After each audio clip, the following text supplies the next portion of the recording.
Hi, it's Professor Moylan. Let's talk about the characteristics of services. Remember our definition of services. Services are acts, efforts, or performances exchanged from a producer to a user without ownership rights. And services share the characteristics of intangibility, perishability, variability, and inseparability. And let's look at those four characteristics: intangible, inseparable, heterogeneous, which is, the same variability thing, and or heterogeneous is different, excuse me, the intangibility thing, and perishable, they, go away. So intangible, there's no physical object. So that makes it harder to communicate the benefits of a service. Inseparable, the production and the consumption are simultaneous. They happen at the same time. You can't separate the production from the consumption. Heterogeneous just means that services can be different because they depend on employees for quality, which makes consistency difficult to achieve. And perishable, services cannot be saved, and so you've got to synchronize supply and demand. And let's show those characteristics of services by comparing a product like shampoo with a service like hair care. Now, let's start with the first of the characteristics: intangibility. You can't see, touch, or smell a service. The shampoo, I can pick it up. I can turn it around in my hand. There is the tangible product. But the hair cutting service, the styling service, it's not tangible. I can't see it. I can't touch it. Uh, Perishability. Services can't be stored for later sale or consumption. So you've got to match supply with demand. You know what? I can start making shampoo. I produce shampoo. That's what the company does, and we can make shampoo, day in, day out for weeks, and store that in the warehouse. And then when demand comes, start selling it out of the warehouse. If we own a hair cutting store, we open at 9 in the morning. We've got 4 chairs. We've got 4 stylists waiting there. Nobody walks in until 10 o'clock. There's all of that opportunity that's gone.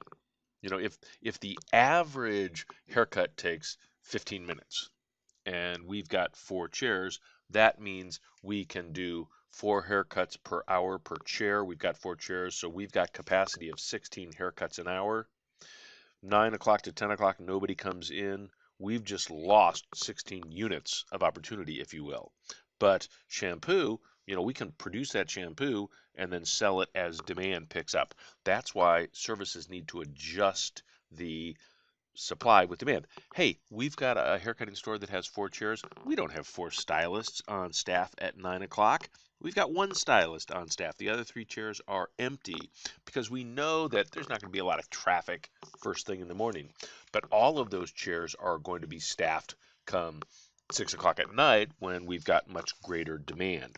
Well, matching that supply with demand, is a very, very important aspect of service management. Variability. Even the same service performed by the same person will vary.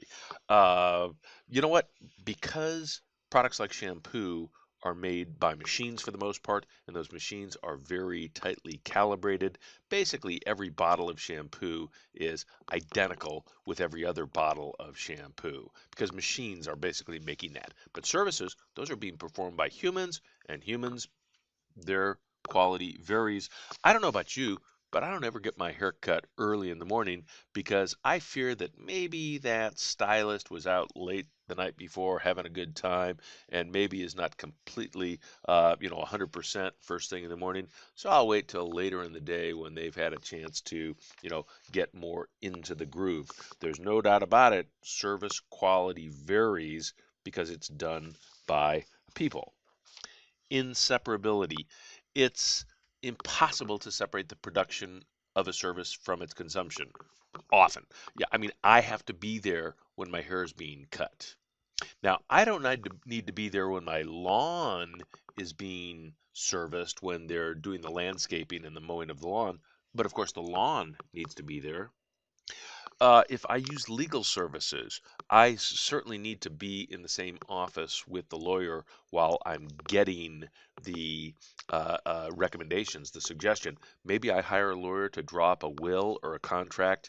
You know what? I don't need to be there while the lawyer is drawing up the will or the contract, but then we get into this semantic discussion. Well, is that really a service, or is the will now a product, that is being created? Back to these semantics of the difference between products and services. In fact, in reality, there's really a continuum between a product and a service. We've got, the very, very, very tangible product, no service component, salt.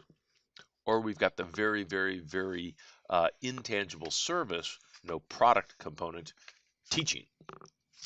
Uh, and then we've got a continuum where sometimes there's more product than service, sometimes there's more service than product, but in many, many instances, we've got a balance of both. Services differ from products mainly because of the four characteristics of intangibility, perishability, variability, and inseparability.